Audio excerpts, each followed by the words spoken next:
From 1932 to 1933, a great genocide took place in Ukraine, killing millions through a mass starvation by the Soviet Union. Now, 85 years later, the horrific memory is still very much alive in their hearts. It was a deliberate policy of the communist regime, of the Stalinist regime, just to cleanse Ukrainian territories and to eliminate Ukrainians from these territories. In other words, the privation of food was used as a weapon to kill Ukrainians. During this mass starvation, the government confiscated all grain, seeds, and potatoes from households. It then sold more than 1.7 million tons of grain to Western markets during that year. Civilians, even children, would be severely punished if caught eating, so people resorted to searching for plants, twigs, herbs, and insects, anything they could find to consume. The family of my mother lived in the central Ukraine,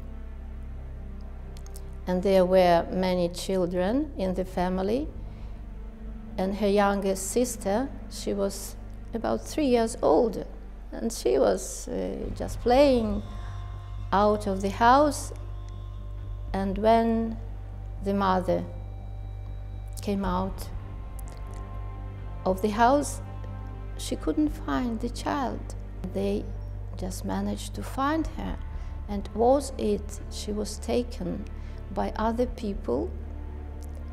They took it into the house, and just 10 minutes more, and they prepared a very big pan with the boiling water, and they were ready to cook and to eat this small child. You could imagine that my mother told me the story.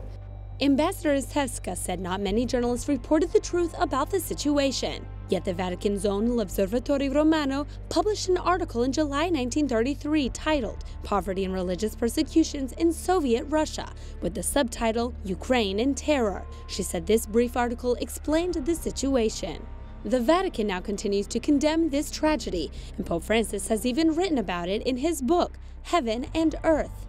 He mentioned the Holodomor, and not as Holodomor, but he mentioned different genocides of the last century. Yes, it is very important for all Ukrainian people that the Pope recognized it in such a way.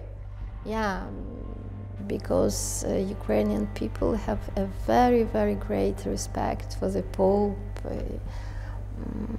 for his words, for his statements. Pope Francis's words and those of previous popes spread the reality of this devastation caused by the Soviet Union.